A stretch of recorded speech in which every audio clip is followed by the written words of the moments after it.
আব্রাহা ৬০,০০০ বাহিনী নিয়ে লম্বা বিশাল দেহি ১২টা হাতে নিয়ে ওয়াদি আল মুহাসসার থেকে কাবার দিকে আগাতে চাচ্ছে। কিন্তু আল্লাহর কি খেলা, ১২টা হাতি তাদের জায়গা থেকে আর এক কদম সামনে বাড়ে না। হাতিকে ইচ্ছা মতো পেটায়, হাতি সামনে যায় না। হাতিরে যদি ঘোরায় দেয়, হাতি আবার ইয়ামেনের দিকে চলে যায়।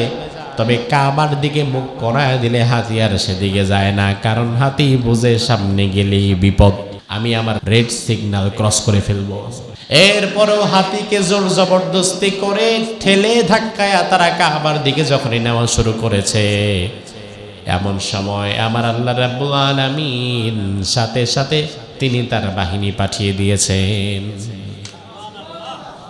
আল্লাহ রাব্বুল আলামিন কোরআনুল কারীমের সূরাতু ফিলের মধ্যে বললেন, ওয়া আরসালা আলাইহিম তায়রান আবাবিল। আমি আল্লাহ তাআলা আবাবিল পাখি না, মানে আবাবিল কোনো পাখির নাম না। আবাবিল বলতে পৃথিবীতে কোনো পাখি নাই। তয়রন শব্দের অর্থ পাখি, আর আবাবিল ইবলুনের বহু বচন। আবাবিল শব্দের অর্থ হচ্ছে ঝাঁকে ঝাঁকে। আবাবিল শব্দের অর্থ কি? তার মানে আল্লাহ তাআলা ঝাঁকে ঝাঁকে পাখি প্রেরণ করেছেন। ঝাঁকে ঝাঁকে একদল পাখি এসেছে। মুফাসসিরগণ বলেন এই পাখির সাইজ ছিল, কেউ বলেন চড়ুই পাখির মতো, আর কেউ বলেছেন কবুতরের মতো, তবে কবুতরের চাইতে বড় না। এই কবুতর সাইজের পাখি এসেছে, এটা আল্লাহ তাআলার সৈন্যবাহিনী। আল্লাহ রাব্বুল আলামিন বলেন, তারমিহিম বিহিজারাতিম মিন সিজিল। এই পাখিগুলো তাদের মুখের মধ্যে ডাল সমপরিমাণ, মসুর ডাল যতটুকু ছোট ঠিক ততটুকু ছোট ছোট পাথরের কুচি মুখের মধ্যে নিয়ে এসেছিল। আমার ভাই লক্ষ্য করেন, মসুরের ডাল কতটুকু হয়? ছোট্ট ছোট মসুর ডাল। এই ছোট্ট মসুর ডাল সমপরিমাণ পাথর কুচি যদি আপনি কারো শরীরে ১০০ বারও মারেন, এর কিছু হবে? কিচ্ছু হবে না। কিন্তু আমার আল্লাহ বললেন, এই ছোট্ট ছোট্ট পাখিগুলো মুখের মধ্যে মসুর ডাল সমপরিমাণ ছোট ছোট যেই পাথর কুচি বয়ে নিয়ে আসছিল, এই পাথর কুচিগুলো আব্রাহার বাহিনীর মাথার উপরে তারা ছেড়ে দিচ্ছিল। ফলশ্রুতিতে ফাজআলাহুম কাসফিম মাকুল, ওই পাথরগুলো যার মাথার উপরে একবার পড়ছিল তার পুরা শরীরটা ছাতুর মতো হয়ে যাচ্ছিল। মাকুল মানে হচ্ছে গরু ঘাস খাওয়ার সময় ঘাস রে চাবাতে চাবাতে জাবর কাটার পরে যেমন সোবরা হয়ে যায়, ছাতু হয়ে যায়, ভর্তা হয়ে যায়, ওই আল্লাহর দেওয়া পাখিগুলো ছোট্ট ছোট্ট পাথর কুচি যখন কারো মাথার উপরে পড়ছিল, সাথে সাথে তার পুরা শরীরটা ছাতুর মতো ভর্তা হয়ে যাচ্ছিল। মানুষ বানাবারও বহু আগে দুনিয়ার মানুষের জন্য একটা সেন্ট্রাল জায়গা আল্লাহ তাআলা ফিক্সড করেছেন। মানুষকে সৃষ্টি করার বহু আগেই আল্লাহ তাআলা মানুষের জন্য একটা হেদায়েতের মারকাজ বানিয়েছেন। সেই হেদায়েতের মারকাজের নাম হচ্ছে কাবা। কি নাম? কি নাম? তাহলে কাবার বয়স কি মানুষের চাইতে কম না বেশি? আপনাকে আমাকে দুনিয়ার সৃষ্টির মানুষ বানাবার আগে, আদম নবীকে বানাবার আগেই আল্লাহ তাআলা কাবা বানিয়েছেন। প্রশ্ন হতে পারে যে এতদিন আমরা জানতাম যে কাবা ইব্রাহিম আলাইহিস সালাম বানিয়েছেন ইসমাইল আলাইহিস সালামকে নিয়ে। ইব্রাহিম আলাইহিস সালাম কাবা বানান নাই, বরং তিনি কাবা পুনর্নির্মাণ করেছেন। বাংলাদেশের অনেক মসজিদে গিয়ে দেখবেন সামনে লেখা থাকে যে স্থাপিত 1990, পুনর্নির্মাণ 2010। অর্থাৎ মসজিদটা শুরু হয়েছে আজ থেকে 50 বছর আগে, কিন্তু 10 বছর আগে এটাকে আবার পুনর্নির্মাণ করা হয়েছে। ভেঙে গেছিল, আগে টাইলস ছিল না, এজন্য ভেঙে চুরে আবার নতুন করে করা হয়েছিল। কাবা পৃথিবী সৃষ্টির শুরুর দিন থেকে কাবা, এটা ইব্রাহিম আলাইহিস সালাম নির্মাণ করেননি, বরং ইব্রাহিম আলাইহিস সালাম এটাকে পুনর্নির্মাণ করেছেন। সুলাইমান আলাইহিস সালাম এই কাবাকে পুনর্নির্মাণ করেছেন। মুহাম্মদুর রাসূলুল্লাহ ৩৫ বছর বয়সে কাবাকে পুনর্নির্মাণ করেছেন। আর সব সৃষ্টির আগে যিনি কাবা বানিয়েছেন তিনি কে? তাফসীর ইবনে কাসির প্রণেতা বলছেন আল্লাহ তাআলা সৃষ্টির শুরুতে কাবা বানিয়েছেন ফেরেশতাদের দ্বারা। কাদের দ্বারা? দুনিয়া সৃষ্টি করার সাথে সাথে আল্লাহ কাবা বানিয়েছেন ফেরেশতাদের দ্বারা। এবং সেই বাইতুল্লাহর হজ সামর্থ্যবানদের উপর আল্লাহ তাআলা ফরজ করে দিয়েছেন। ইসলাম, আমরা যেহেতু সকলে মুসলমান, আমরা সকলে কি? ইসলাম দাঁড়িয়ে আছে কয়টি খুঁটির উপর জানেন না? এই যে কয়টার উপর দাঁড়াইছে আমার কি বিষয়টা কেমন? ইসলাম দাঁড়িয়ে আছে কয়টি খুঁটির উপর? 5টি খুঁটির উপরে। এই 5টি খুঁটির অন্যতম একটি খুঁটি হচ্ছে হজ। আজকের আলোচনা যারা মনোযোগ দিয়ে শুনবেন, হজের আলোচনা জীবনে দ্বিতীয়বার আর না শুনলেও চলবে।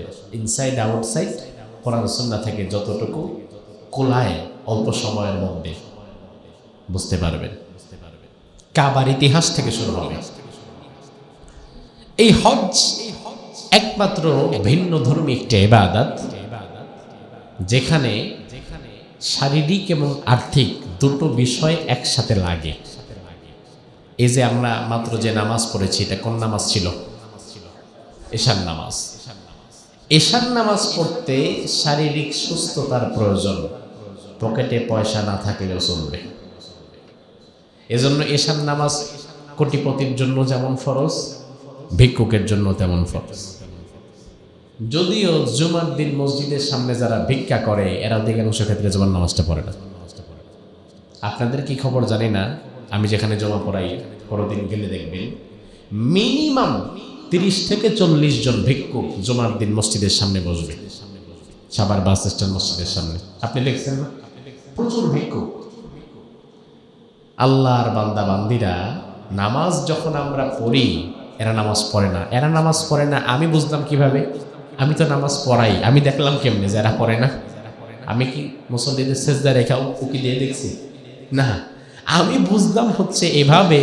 আমরা যখন রুকুতে থাকি, সেজদায় থাকি, তখনও ভিক্ষুকেরা একটা একটা সাথে কথা কাটাকাটি করে, তুই নিয়ে আসছিস কেন? হ্যাঁ, তোর কি সপ্তাহে এই মসজিদে আসার কথা? মানে এরা ভাগ করে নিছে কি কোন সপ্তাহে কই যাবে।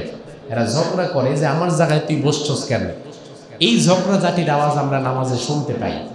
কারণ যখন আমরা রুকুতে যাই একদম পিনপতন নীরবতা, কেউ তো একটা হাঁচি দিলেও শোনা যাবে, আর বাহিরে বসে তারা ঝগড়া করতেছে। এই যে নামাজ ফরজ, ধনীর জন্য ফরজ, গরিবের জন্য ফরজ। নামাজের ক্ষেত্রে টাকা পয়সা, অর্থনৈতিক সচ্ছলতা দরকার নেই, শারীরিক সুস্থতা আছে, নামাজ পড়া লাগবে। তার মানে নামাজ হচ্ছে একটা শারীরিক ইবাদত। বুঝে থাকলে জবাব দেন তো, নামাজ কি আর্থিক ইবাদত না শারীরিক? আরেকটা ইবাদত বলবো, ওইটা কি ইবাদত সেটা আপনি বলবেন। যাকাত শারীরিক ইবাদত নাকি আর্থিক? আপনি অসুস্থ হয়ে পড়ে আছেন 6 মাস, বিছানায় পেশাব পায়খানা করেন, উঠতেও পারেন না, কিন্তু আপনার কাছে যদি টাকা থাকে 10 লাখ, যাকাত দিতে হবে না? হবে, কারণ আপনার অসুস্থতার সাথে যাকাতের কোনো সম্পর্ক নাই। তার মানে হচ্ছে শরিয়াতের ইবাদতগুলো 2 ভাগে বিভক্ত, কিছু ইবাদত শারীরিক আর কিছু আর্থিক। হজ কি ইবাদত?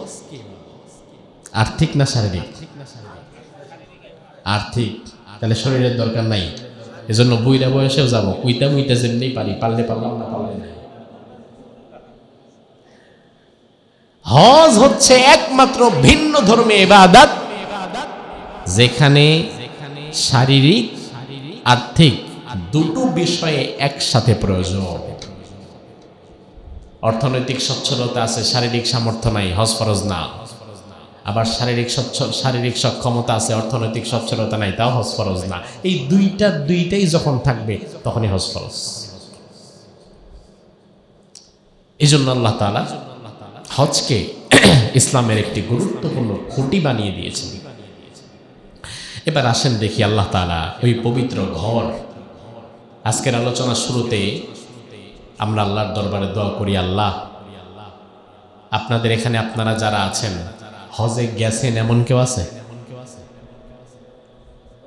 একজন, দুইজন, তিনজন?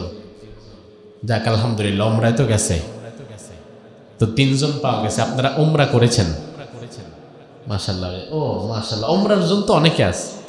হ্যাঁ, যাক, ওই বড় হজ না করলেও উমরা হাজি পাওয়া গেছে অনেকে, মাশাআল্লাহ। যাক, আল্লাহ তাআলার কাছে দোয়া করি যারা বাইতুল্লাহর মুসাফির হয়েছেন আল্লাহ তাআলা যেন তাদেরকে আবার সুযোগ করে দেন, আর যারা এখনো পর্যন্ত একবারও হতে পারেন নাই, অন্তত মৃত্যুর আগে একটিবারের জন্য হলেও যেন আল্লাহ তাআলা সেই ঘরকে সরাসরি দেখার মতো সুযোগ করে দেন। এখানে কি সুবহানাল্লাহ কইবেন না আমিন কইবেন? তো বুঝে শুনে বাইরেন গুলি, কিন্তু মিস ফায়ার হচ্ছে, এক জায়গায় গুলি আর এক জায়গায় লাগতেছে। সুবহানাল্লাহ মানে আল্লাহ পবিত্র, এটা বললেও সমস্যা নাই। তিনি আল্লাহকে বোঝাচ্ছেন, আল্লাহ এত বড় ঘর আমি আবার যেতে পারবো, সুবহানাল্লাহ। কিন্তু এখানে তো বলা দরকার ছিল, আল্লাহ তুমি কবুল করো। সকলে বলেন আমিন। আল্লাহ রাব্বুল আলামিন কোরআনুল কারীমের সূরাত আলে ইমরানের 96 এবং 97 নম্বর আয়াতে এই ঘরের বিষয়ে আল্লাহ তাআলা চমৎকার ভাবে আমাদের বলে দিয়েছেন। রব্বুল আলামিন বলেন, ইন্না আউওয়ালা বাইতিন উযিআ লিন-নাসি লাল্লাযী বিবাক্কাতা মুবারাকান ওয়া হুদাল লিল-আলামিন। সুবহানাল্লাহ পড়েন। রব্বুল আলামিন বলেন, ইন্না আউওয়ালা বাইত, নিশ্চয়ই পৃথিবীর প্রথম ঘর, পৃথিবীর প্রথম ঘর। এর আগে দুনিয়াতে কোনো মানুষও ছিল না, কোনো ঘরও ছিল না, কিছুই ছিল না। পৃথিবীর প্রথম ঘর উযিআ লিন-নাস, যা দুনিয়ার মানুষের জন্য বানানো হয়েছে। লাল্লাযী বিবাক্কাতা মুবারাকা, যে ঘরের অবস্থান হচ্ছে বাক্কায়। কোথায়? আমি বললাম বাক্কায়, আপনারা বললেন তাও মক্কায়। তার কারণ আপনারা মক্কা ছাড়া আর কিছু জানেনই না। অথচ আল্লাহ তাআলা এই আয়াতের মধ্যে মক্কা বলেন নাই, আল্লাহ বলেছেন বাক্কা। মক্কা এটা একটা নাম, এ শহরের আরেকটা নাম হচ্ছে বাক্কা। ব আকার কয় ক, একটা ম দিয়ে মাক্কা, আরেকটা ব দিয়ে বাক্কা। এই আয়াতের মধ্যে মক্কা না, এই আয়াতের মধ্যে আছে বাক্কা। কি আছে? তাহলে মক্কার একটা নাম বাক্কা। আল্লাহ বললেন পৃথিবীর প্রথম ঘর যেটা আমি বানিয়েছি বাক্কার মধ্যে। কেন বানিয়েছি শোনো, হুদাল লিল আলামিন, গোটা দুনিয়ার মানুষের জন্য এই ঘরকে আমি আল্লাহ তাআলা হিদায়াতের মারকাজ বানিয়ে দিয়েছি। এই ঘরে আসবা তোমরা গুনাহ নিয়ে, আবার এই ঘর থেকে ফিরে যাবা তোমরা মাসুম শিশুর মতো নিষ্পাপ হয়ে। এমন একটা ঘর আল্লাহ তাআলা বানিয়েছেন বাক্কাতে। আচ্ছা, বাক্কা কেন?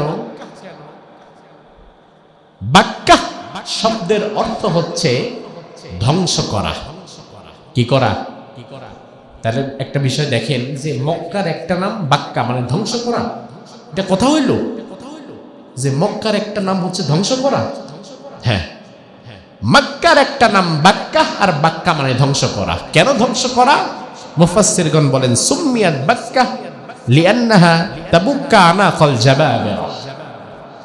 মক্কা ওই জায়গার আরেকটা নাম, ওই ঘরের আরেকটা নাম বাক্কা। এই কারণে দুনিয়ার কোন প্রতাপশালী স্বৈরাচার ডিক্টেটর সে যদি কাবাকে ধ্বংস করার জন্য হাত বাড়ায়, ওই হাত আল্লাহ তাআলা ধ্বংস করে দেওয়ার ক্ষমতা রাখে। নাকি রাখে না? দুনিয়ার কোন ব্যক্তি যদি কাবার দিকে আক্রোশবশত চোখ তুলে তাকায়, তাহলে ওই চোখ ধ্বংস করার ক্ষমতা ওই ঘরের আছে না নাই? এজন্য এটা বাক্কা। মুমিন সেখানে গেলে রহমত পাবে, আর ধ্বংস করার লক্ষ্যে যদি কেউ সেখানে যায়, সে আল্লাহর গজবে ধ্বংস হয়ে যাবে। এটা এমন ঘর, এই যে আজকে 2026 সাল, পৃথিবী সৃষ্টির পর আজ পর্যন্ত এই কাবাকে ধ্বংস করার জন্য বহুবার বহু মানুষ চেষ্টা করেছে। যতবার কাবাকে চেষ্টা করেছে ধ্বংস করার জন্য, চেষ্টা কি সফল হয়েছে? না, বরং কাবাকে ধ্বংস করতে এসে আব্রাহার মতো ইয়েমেনের প্রতাপশালী জালিম বাদশা পর্যন্ত তছনছ হয়ে গেছে। কে করেছেন? তাহলে এই ঘরের আলাদা একটা পাওয়ার আছে না নাই? এটা এমন ঘর যে ঘরের দিকে কেউ চোখ তুলে তাকালে ওই চোখ আল্লাহ তারা ধ্বংস করে দেবে। এই ঘরকে ধ্বংস করার জন্য ইয়েমেনের বাদশা আব্রাহা চিন্তা করলো যে মানুষ দেখি বছরের বিশেষ একটা সময় হজ করার জন্য মক্কায় যায়, ওই কাবা ঘরকে তাওয়াফ করে। আব্রাহা দেখলো, আরে এটা তো ভালো একটা ব্যবসা হয়। এই যে পৃথিবীর বিভিন্ন দেশের হাজিরা আমরা মক্কায় যাই, এতে কি সৌদি আরবের ব্যবসা হয় না? কোটি কোটি ডলারের বিজনেস তারা করছে। কারণ ওমরায় যেতে খরচ 1,20,000, খুব ভালো প্যাকেজে গেলে 1.5 লাখ, সেখানে হজে মিনিমাম প্যাকেজে গেলেও লাগে 6 লাখ। এত আকাশ পাতাল পার্থক্য কেন? খাওয়া এক, থাকা এক, হোটেল এক, বিমান এক, সবই এক, কিন্তু 1 লাখ আর 6 লাখ কেন? তার কারণ হচ্ছে সৌদি গভর্নমেন্টকে ট্যাক্সি দেওয়া লাগে 4 লাখ হজের জন্য। এখন কথা হচ্ছে, এই যে হজের জন্য মানুষ যে যাচ্ছে, এতে সৌদি আরবের ব্যবসা হচ্ছে না? বিশাল ব্যবসা হচ্ছে। ইসলাম পূর্ব যুগে রাসূল সাল্লাল্লাহু আলাইহি ওয়াসাল্লামের জন্ম হয় নাই, এরও আগ থেকে কাবার গুরুত্ব, পৃথিবীর সৃষ্টির পর থেকেই কাবার গুরুত্ব, রাসূলের জন্মের আগ থেকেই কাবার গুরুত্ব।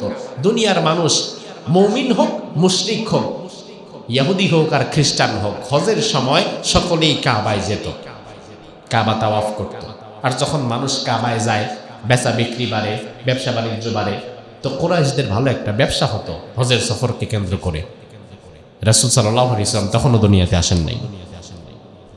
ইয়েমেনের বাদশা আব্রাহা চিন্তা করলো যে আচ্ছা, এমন একটা কাবা যদি আমি আমার দেশে বানাই তো ব্যবসা তো আমারও হয়।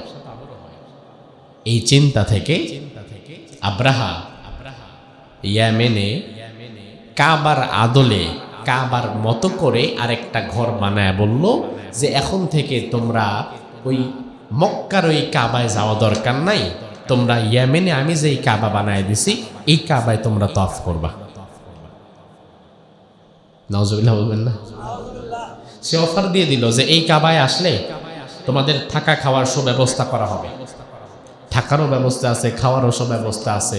এই কাবায় আসো, যত রকমের সুযোগ সুবিধা দরকার সব আমরা দিব। আচ্ছা, আমরা যে কাবায় যাই, মক্কায় যাই, হজে যাই, ওমরায় যাই, এটা কি সুযোগ সুবিধা আরাম আয়েশ করার জন্য যাই? আর বেটা, আরাম আয়েশের জন্য আমি মক্কায় কেন যাবো? আরাম আয়েশের জন্য তো আমি সিঙ্গাপুর যাবো, থাইল্যান্ড যাবো, মালয়েশিয়া যাবো, অমুক যাবো, তমুক যাবো। মক্কায় তো যাচ্ছে আমি ইবাদতের জন্য, আরাম আয়েশের জন্য না। এজন্য বর্তমান পৃথিবীতে আমেরিকার প্রেসিডেন্ট ডোনাল্ড ট্রাম্প যদি তার নিজ দেশে কাবার আদলে একটা ঘর বানায়, ওই ঘরটাকে যদি স্বর্ণ মণি মুক্তা দিয়ে সাজায় এবং যদি বলে যে এই আমেরিকার কাবায় যে আসবে আমরা তাকে $1,000 করে পুরস্কার দেব, কোনো টাকা লাগবে না, উল্টা টাকা দিব, এরপরেও কি আপনি 1,000 টাকার লোভে ডোনাল্ড ট্রাম্পের বানানো আমেরিকার কাবায় গিয়া তফ করবেন? কোন পাগলে কামড়াইছে? আপনি অভাবী হলেও সেটা করবেন না। তার কারণ আমরা তো কাবার কাছে টাকা পয়সার জন্য যাই না, আরামায়েশের জন্য যাই না। আমি তো আমার রব, আমার আল্লাহর ঘরের মেহমান হিসাবে যাই। ইয়েমেনের বাদশা আব্রাহা কাবা বানায় দেখলো দীর্ঘদিন হয়ে যাচ্ছে, জোর কইরাও কাউরে ঘোরানো যায় না, লস প্রজেক্ট। একদিন হঠাৎ করে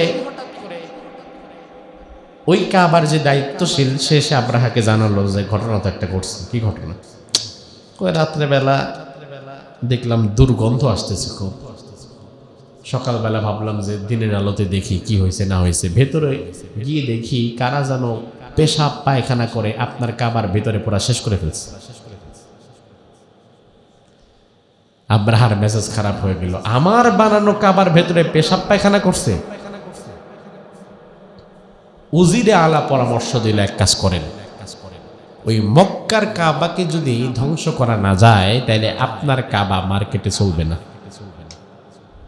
দীর্ঘদিন ধরে তো কাবা বানায় রাখছেন, কেউ তো আসে না, সবাই তো ওখানেই যায়, তাহলে ওইটার আগে ধ্বংস করেন যেন মানুষ বাধ্য হয়ে আপনার এখানে আসে। আব্রাহা বলল, হ্যাঁ কথা তো ঠিক, তাহলে তাকে ওই কাবা ধ্বংস করতে হবে। অথচ আমার ভাই, ওই কাবা যিনি বানিয়েছেন তিনি কে? ওটাকে ধ্বংস করার ক্ষমতা দুনিয়ার কারো হবে? আব্রাহার সাথে সাথে আল্লাহ রাব্বুল আলামিনের দেওয়া পৃথিবীর প্রথম ঘর ওই কাবা, সেটাকে ধ্বংস করার জন্য 60,000 বাহিনী প্রস্তুত করলো এবং তৎকালীন জামানার ইয়ামেনের বিশাল দেহে বড় বড় 12টা হাতি প্রস্তুত করলো। 60,000 বাহিনী 12টা হাতি নিয়ে আব্রাহা আল্লাহর ঘর কাবা ভাঙার জন্য রওনা দিয়েছে। আব্রাহা বিশাল সৈন্যবাহিনীর বহর নিয়ে ইয়েমেন থেকে কাবা অভিমুখে রওনা হয়ে ওয়াদি আল মুহাসসার নামক জায়গায় এসে থেমেছে। ওয়াদি আল মুহাসসার থেকে কাবা দেখা যায় মোটামুটি কাছে। কাবার সীমানায় না গিয়ে ওয়াদি আল মুহাসসার নামক একটা জায়গায় বসেছে। কারণ এই যে কয়েকদিন সফর করে এসেছে, নিজেও ক্লান্ত, পশুগুলাও ক্লান্ত, সৈন্যরাও ক্লান্ত, 2-1 দিন বিশ্রাম নেই, এরপরে যুদ্ধ হবে, এরপরে কাবা ধ্বংস করব। আব্রাহা ওয়াদি আল মুহাসসারে এসে তাবু গেড়ে সেখানে থাকা শুরু করলো। কয়েকদিনের মধ্যেই সে কাবা ভেঙে চলে যাবে। 2-1 দিন পরে আব্রাহার লোক এসে বলল, আমরা যে রসদপত্র সাথে এনেছিলাম খাবার দাবার ফুরায় গেছে, কি করব? আব্রাহা বলল, যাও কুরাইশদের গরু, ছাগল, ভেড়া, বকরি, উট, দুম্বা যেগুলা আছে মাঠে ঘাটে যা পাও সব তোমরা লুটতরাজ করে নিয়ে আসো, ওইগুলো আমরা খাবো। আব্রাহার লোকেরা গিয়ে মরুভূমি থেকে কুরাইশদের চড়ানো ছাগল, ভেড়া, বকরি, দুম্বা, উট সবগুলো ডাকাতি করে নিয়ে গেল। রাখাল বাধা দিতে আসলো। রাখালকে বলা হলো, রাখাল বাধা দিয়ে ঠেকাতে পারবা না, আমরা আব্রাহার লোক, আমরা যা পাবো সব নিয়ে যাব, বাধা যদি দিতে আসো তাইলে তোমারও মেরে ফেলে দেব। ওই রাখাল আব্দুল মুত্তালিবের আন্ডারে কাজ করত। আব্দুল মুত্তালিব ছিল রাসূল সাল্লাল্লাহু আলাইহি ওয়াসাল্লামের কি দাদা। এই যে ঘটনাটা বলছি আব্রাহার, এই ঘটনার সময় রাসূল সাল্লাল্লাহু আলাইহি ওয়াসাল্লাম ছিলেন। এই ঘটনার কেউ কেউ বলেছেন 40 দিন পরে, কেউ বলেছেন 50 দিন পরে রাসূলের জন্ম হয়েছে। আব্দুল মুত্তালিবের রাখাল আব্দুল মুত্তালিবের কাছে দৌড়ে চলে গেল, গিয়ে বলল, ও আমাদের মক্কার কুরাইশদের নেতা আব্দুল মুত্তালিব, আপনার 200 উট আব্রাহার লোকেরা আজকে হাইজ্যাক করে নিয়ে গেছে, আমি তাদের বাধা দিতে পারি নাই। আব্দুল মুত্তালিব বলল, কি ব্যাপার? আব্রাহা মানে কি ওই ইয়েমেনের যে আব্রাহা সে নাকি? বলে, হ্যাঁ সে। আব্দুল মুত্তালিব বলল, আরে অবাক করা বিষয়, ইয়েমেনের আব্রাহা আবার এখানে কেন আসছে? আমাদের সাথে আবার তার কিসের শত্রুতা? রাখাল তাকে জানিয়ে দিল, ইয়েমেনের বাদশা আব্রাহা মূলত আপনার কাছে আসে নাই, ইয়েমেনের বাদশা আব্রাহা নাকি আল্লাহর ঘর কাবাকে ধ্বংস করার জন্য এসেছে। আর এখন যেহেতু এখানে থাকতে হচ্ছে, খাওয়া দাওয়া লাগবে, এই জন্য আপনাদের উটগুলা সব ধরে নিয়ে গেছে, কি করব বলেন? আব্দুল মুত্তালিব চিন্তা করলেন, আমি একা কি সিদ্ধান্ত নেব, কারণ আমরা কুরাইশের লোকেরা সব মিলাইয়া হব কয়েক হাজার, আর ইয়েমেনের আব্রাহা নিয়ে আসছে 60,000, আবার সাথে 12টা হাতি আছে। বর্তমান জামানায় হাতি হয়ে গেছে সার্কেসের প্রাণী। মানুষ হাতিরে দেখা মজা নেয়, হাতিরে দিয়া পোলাপান রাস্তাঘাটে চাঁদাবাজি করে। কিন্তু 1500 বছর আগের ওই সময়টাতে জিহাদের ময়দানে হাতির ভূমিকা ছিল বর্তমান ট্যাঙ্কের মতো ট্যাঙ্ক। কারণ আরববাসী তারা হাতির সাথে পরিচিত ছিল না, আরব দেশে হাতি ছিল না, উট, ভেড়া, দুম্বা, ছাগল, গাধা এগুলো ছিল।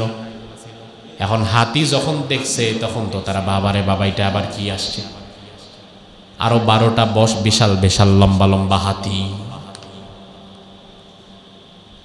আব্দুল মুত্তালিব চিন্তা করলাম আমরা কি করব, আমরা কি যুদ্ধ করে পারবো তার সাথে, আমরা কয়েক হাজার মানুষ। আব্দুল মুত্তালিব কুরাইশদের লোকদেরকে ডেকে বলল, আচ্ছা কুরাইশের লোকেরা কি করি, আব্রাহা নাকি আসছে কাবা ভেঙে ফেলবে, আমাদের সবার গরু ছাগল ভেড়া বকরি উটদুম্বা নিয়ে গেছে, কি করা যায় বলো। কুরাইশের লোকেরা বলল যে এক কাজ করেন, আব্রাহার সাথে যুদ্ধ করে পারা যাবে না, তার চাইতে ওই আমাদের গরু ছাগল উটগুলা একটু ছাড়ায় দেন, আর আব্রাহা যদি একান্ত কাবা ভাঙতেই চায় প্রয়োজনে সে ভেঙে ফেলুক, আমরা আবার নির্মাণ করে ফেলবো। এখন আমরা যদি বাধা দিতে যাই তাহলে আমাদেরকেও মারবে, কাবাও ভাঙবে, তাহলে তো নির্মাণ করার লোকও থাকবে না। অন্তত সে যদি কাবা ভাঙতেই চায় ভেঙে ফেলুক, সে যাওয়ার পরে আমরা আবার নির্মাণ করব। আব্দুল মুত্তালিব বলল আচ্ছা ঠিক আছে। আব্দুল মুত্তালিব আব্রাহার কাছে চলে গেল, না দেয়া লাগবে না, দেখেন আব্রাহার কাছে চলে গেল বাদশাহ আব্রাহা। গিয়ে আব্দুল মুত্তালিব পরিচয় দিল যে আমার নাম আব্দুল মুত্তালিব, আমি কুরাইশদের নেতা, আমার আরেকটা পরিচয় হচ্ছে আমি ওই আল্লাহর ঘর কাবার বর্তমান দায়িত্বশীল মুতাওয়াল্লি। সুবহানাল্লাহ বলবেন। তাহলে রাসূলের জন্মের আগে রাসূলের দাদা কাবার কি ছিল? মুতাওয়াল্লি, কাবার দায়িত্বশীল। আব্রাহা বলল হ্যাঁ বুঝছি, কাবার মুতাওয়াল্লি তুমি, তো কি চাই বলো, কি লাগবে? আব্দুল মুত্তালিব বলল যে আসলে আমার 200 উট আপনার লোকেরা ধরে আনছে মরুভূমি থেকে, তো আমার উটগুলা আমারে ফেরত দেন, আমি চলে যাব। আব্রাহা তাচ্ছিল্যের হাসি হেসে বললে, মেয়ে তুমি কি পাগল? আমার কাছে এসে পরিচয় দিলা তুমি কাবার মুতাওয়াল্লি, আর কাবা ধ্বংস করতে আমি আসছি এটা জানো না? বলে হ্যাঁ জানি।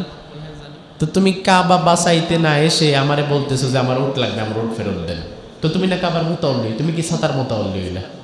আমি তোমার সামনে তোমার কাবা ভেঙে ফেলবো, এটা নিয়ে তোমার কোনো আফসোস নাই? তুমি এটাকে বাঁচাইতে পার, মানে বাঁচানোর জন্য তোমার প্রস্তুতি কি? আমার কাছে তো আবদারও করবা না, তুমি আসছো তোমার উটের খবর নিতে, তোমার উটগুলা ফেরত দিয়ে দিলে চলে যাবা। আব্দুল মুত্তালিব বলল আনা রব্বুল ইবিল ওয়ালিল বাইতি রাব্বুন ইয়ামনাউহু। ও আব্রাহা, আপনার সাথে জিহাদ করে যুদ্ধ করে টেকার ক্ষমতা আমাদের নাই, আর সবচেয়ে বড় বিষয় হচ্ছে উটের মালিক আমি, এই জন্য আমার মালিকানাধীন সম্পদ আমি বুঝে নিতে এসেছি। কাবার মালিক আমি না, কাবার মালিক আল্লাহ, উটের মালিক আমি, উটকে হেফাজত করব আমি, কাবার মালিক যিনি কাবাকে হেফাজত করবেন তিনি। কি চমৎকার কথা যে উটের মালিক আমি, উটের মালিক আমি, আমার উটটা আমার ফেরত দেন, কাবার মালিক তো আমি না, আমি তো একটা কেয়ারটেকার, আমি তো চাকর, আমি তো কেয়ারটেকার, আমি তো আর কিছুই না। মালিক যিনি, আমি আমার উটকে নিয়ে যাই, আর মালিক যদি তিনি চান তার কাবাকে তিনি হেফাজত করবেন, এটা তো আমার দেখার বিষয়। আব্রাহা বলল এই কথা, এই এর উটের ফেরত দাও, কিছুই না, ছাতার মাথা, কাবা আমি ভেঙেই ফেলবো, দেখি কে কি করে ঠেকায়। আব্দুল মুত্তালিব রাত্রে বেলা কাবার গিলাফ জড়িয়ে ধরে কেঁদে কেঁদে আল্লাহরে বলে, আল্লাহ দুনিয়ার কোন ডাকাত যদি কোনো ঘরে আক্রমণ করে, ওই ঘরের কর্তা সেই ঘরকে হেফাজতের জন্য ব্যবস্থা গ্রহণ করে। আজ তোমার ঘরে ডাকাত পড়েছে, আমি জানি না তুমি কি করবা, তোমার ঘরকে তোমার কাছে বোঝায় দিলাম, তোমার কাছে সুপর্দ করে দিলাম, তোমার ঘরটাকে তুমি যদি হেফাজত করতে পারো। পরদিন সকাল বেলায় আব্রাহা 60,000 বাহিনী নিয়ে, লম্বা বিশাল দেহি 12টা হাতে নিয়ে ওয়াদি আল মুহাসসার থেকে কাবার দিকে আগাতে যাচ্ছে। কিন্তু আল্লাহর কি খেলা, 12টা উট তাদের জায়গা থেকে এক কদম, 12টা ঘোড়া, 12টা হাতি তাদের জায়গা থেকে আর এক কদম সামনে বাড়ে না। হাতিকে ইচ্ছা মতো পেটায়, হাতি সামনে যায় না। হাতির যদি ঘোরায় দেয়, হাতি আবার ইয়ামেনের দিকে চলে যায়। তবে কাবার দিকে মুখ করায় দিলে হাতি আর সেদিকে যায় না, কারণ হাতি বুঝে সামনে গেলেই বিপদ, আমি আমার রেড সীমানা, রেড সিগন্যাল ক্রস করে ফেলবো। এরপরেও হাতিকে জোর জবরদস্তি করে ঠেলে ধাক্কায় তারা কাবার দিকে যখনই নেওয়া শুরু করেছে, এমন সময় আমার আল্লাহ রাব্বুল আলামিন সাথে সাথে তিনি তার বাহিনী পাঠিয়ে দিয়েছেন। কি বাহিনী? হ্যাঁ, আল্লাহ রাব্বুল আলামিন কোরআনুল কারীমের সূরাতু ফিলের মধ্যে বললেন, ওয়া আরসালা আলাইহিম তায়রান আবাবিল। আমি আল্লাহ তাআলা আবাবিল পাখি না, মানে আবাবিল কোনো পাখির নাম না, আবাবিল বলতে পৃথিবীতে কোনো পাখি নাই। তয়রন শব্দের অর্থ পাখি, আর আবাবিল ইবলুনের বহুবচন। আবাবিল শব্দের অর্থ হচ্ছে ঝাঁকে ঝাঁকে। আবাবিল শব্দের অর্থ কি? তার মানে আল্লাহ তাআলা ঝাঁকে ঝাঁকে পাখি প্রেরণ করেছেন। ঝাঁকে ঝাঁকে একদল পাখি এসেছে। মুফাসসিরগণ বলেন এই পাখির সাইজ ছিল, কেউ বলেন চড়ুই পাখির মতো, আর কেউ বলেছেন কবুতরের মতো, তবে কবুতরের চাইতে বড় না। এই কবুতর সাইজের পাখি এসেছে, এটা আল্লাহ তাআলার সৈন্যবাহিনী। আল্লাহ রাব্বুল আলামিন বলেন, তারমিহিম বিহিজারাতিম মিন সিজিল। এই পাখিগুলো তাদের মুখের মধ্যে ডাল সমপরিমাণ, মসুর ডাল যতটুকু ছোট, ঠিক ততটুকু ছোট ছোট পাথরের কুচি মুখের মধ্যে নিয়ে এসেছিল। আমার ভাই লক্ষ্য করেন, মসুরের ডাল কতটুকু হয়? ছোট্ট ছোট মসুর ডাল। এই ছোট্ট মসুর ডাল সমপরিমাণ পাথর কুচি যদি আপনি কারো শরীরে 100 বারও মারেন, এর কিছু হবে? কিচ্ছু হবে না। কিন্তু আমার আল্লাহ বললেন, এই ছোট্ট ছোট্ট পাখিগুলো মুখের মধ্যে মসুর ডাল সমপরিমাণ ছোট ছোট যেই পাথর কুচি বয়ে নিয়ে আসছিল, এই পাথর কুচিগুলো আব্রাহার বাহিনীর মাথার উপরে তারা ছেড়ে দিচ্ছিল। ফলশ্রুতিতে ফাজআলাহুম কাসফিম মাকুল, ওই পাথরগুলো যার মাথার উপরে একবার পড়ছিল তার পুরা শরীরটা ছাতুর মতো হয়ে যাচ্ছিল। মাকুল মানে হচ্ছে গরু ঘাস খাওয়ার সময় ঘাস রে চাবাতে চাবাতে জাবর কাটার পরে যেমন সোবরা হয়ে যায়, ছাতু হয়ে যায়, ভর্তা হয়ে যায়, ওই আল্লাহর দেওয়া পাখিগুলো ছোট্ট ছোট্ট পাথর কুচি যখন কারো মাথার উপরে পড়ছিল, সাথে সাথে তার পুরা শরীরটা ছাতুর মতো ভর্তা হয়ে যাচ্ছিল। কার ক্ষমতা? কার? আল্লাহ যদি কাউকে শাস্তি দিতে চায়, ওই শাস্তি দেওয়ার জন্য কি খুব বড় কোনো বাহিনী পাঠানো লাগে? না। নমরুদকে আল্লাহ তাআলা দিলেন মশা দিয়ে, ফেরাউনকে দিলেন পানি দিয়ে, আব্রাহার মতো জালিমকে আল্লাহ তাআলা শাস্তি দিলেন ছোট্ট পাখি দিয়ে। আল্লাহ বলেন, ওয়ালিল্লাহি জুনুদুস সামাওয়াতি ওয়াল আরদ, আকাশ ও জমিনে যা রয়েছে এই সব আল্লাহর বাহিনী। এসব কি? আল্লাহর বাহিনী। আল্লাহর বাহিনী মানে, আল্লাহর বাহিনী মানে হচ্ছে এই যে আপনি যে বাতাস থেকে অক্সিজেন গ্রহণ করছেন, এটাও আল্লাহর বাহিনী। আল্লাহ যদি শুধুমাত্র আপনার অক্সিজেন নেওয়া বন্ধ করে দেয়, আপনি মুহূর্তের মধ্যে স্ট্রোক করে এখানে পড়ে যাবেন। সব আল্লাহ তাআলার আদেশ মানতে বাধ্য। আফাগায়রা দীনিল্লাহি ইয়াবগুন, তোমরা কি আল্লাহর দেওয়া জীবন ব্যবস্থা ছেড়ে অন্য কিছু তালাশ করো? ওয়ালাহু আসলামা মান ফিস সামাওয়াতি ওয়াল আরদি তাওআন ওয়া কারহা, অথচ আকাশ এবং জমিনে যা আছে স্বেচ্ছায় অনিচ্ছায় সব কিছু মাথা নত করে দিয়েছে কার কাছে? আল্লাহ সুবহানাহু ওয়া তাআলার কাছে। এভাবে করে আল্লাহ সুবহানাহু ওয়া তাআলা ছোট্ট পাখি দিয়ে আব্রাহাকে তার বাহিনী সহ তছনছ করে দিলেন, শেষ করে দিলেন। তাহলে ওই যে বললাম, বাক্যার একটা অর্থ ধ্বংস করা। এই ঘরের দিকে কেউ যদি আক্রোশবশত তাকায়, এই ঘরকে কেউ যদি আক্রমণ করতে আসে, তাকে ধ্বংস করে দিবেন কে? এখন প্রশ্ন হচ্ছে, আল্লাহ তাআলার সেদিন যেমন ক্ষমতা ছিল, ওই ক্ষমতা কি আল্লাহর আজও আছে?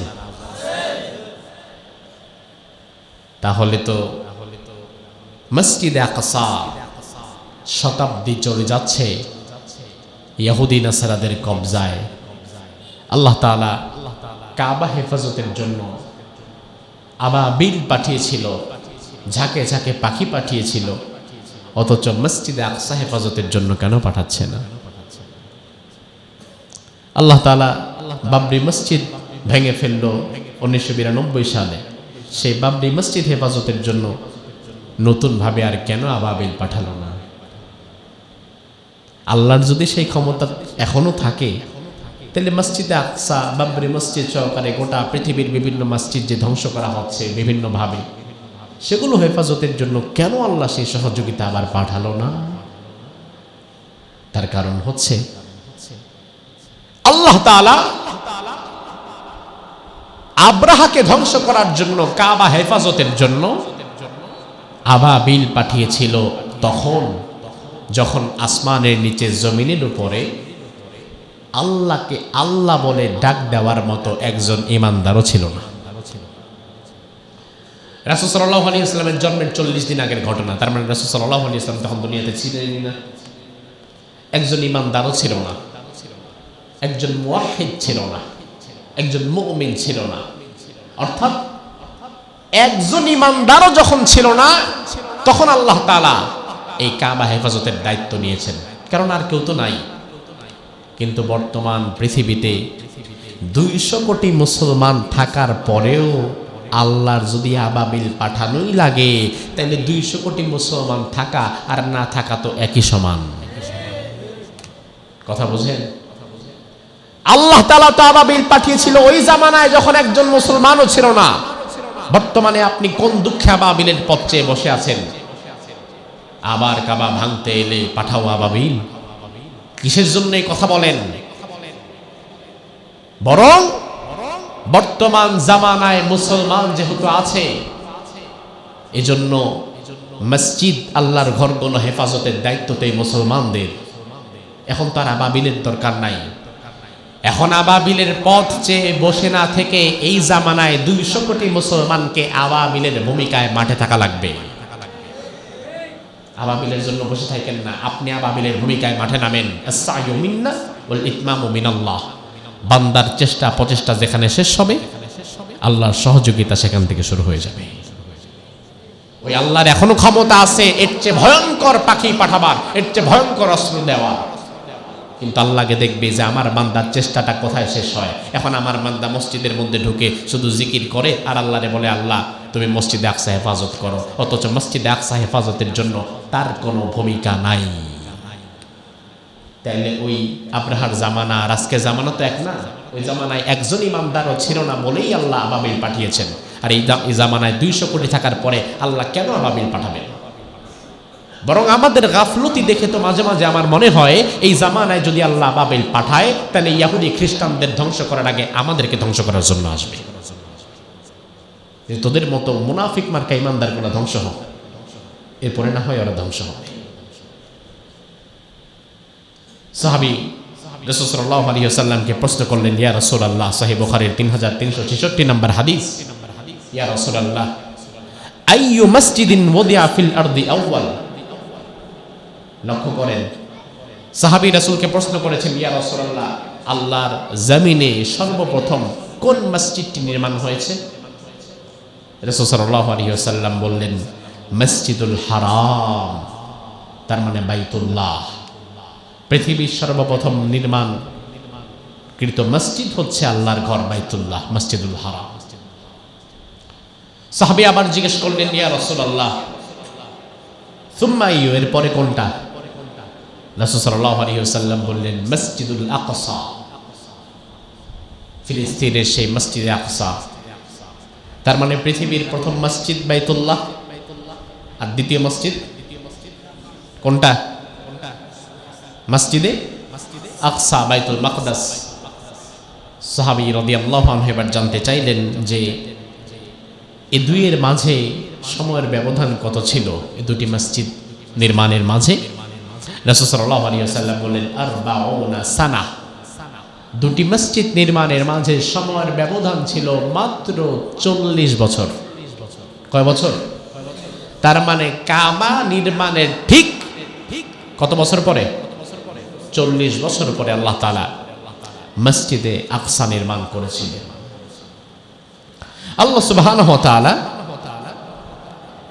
কাবাকে এমন ভাবে সাজিয়েছেন, পৃথিবীতে কাবার মতো আর কোন ঘর আছে?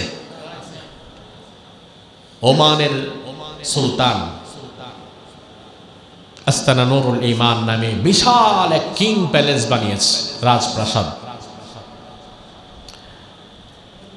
রাজপ্রাসাদের বর্ণনা দেওয়ার সময় নাই, তবে এতটুকু বলি, ওই রাজপ্রাসাদে সর্বনিম্ন ম্যাটেরিয়ালস যেটা ব্যবহার করা হয়েছে সেটা হচ্ছে গোল্ড। ওমানের সুলতানের যে রাজপ্রাসাদ, ওই রাজপ্রাসাদে কমোড, যেটা টয়লেট করার যে কমোড, ওই কমোডটাও গোল্ডের তৈরি, স্বর্ণ দিয়ে বানানো। তাহলে কি বিশাল আলিশান রাজপ্রাসাদ তার, যেখানে টয়লেটটা পর্যন্ত স্বর্ণ দিয়ে বানাইছে। এবার আমার ভাই, ওই রাজপ্রাসাদ কিংবা আমেরিকার হোয়াইট হাউস, দুনিয়ার সব ঘরকে একত্রিত করলেও কি কাবার ধারে কাছে যাবে? অথচ কাবা কি স্বর্ণ দিয়ে বানানো? না, ইট পাথরের ঘর। ইট পাথরের ঘর, স্বর্ণ দিয়ে বানানো কিছু না। কিন্তু এর দাম এত বেশি, গোটা দুনিয়ার সব দামি দামি কিং প্যালেসগুলো এক পাল্লায় রাখলেও কাবা ঘরের একটা ইটের দামও হবে না।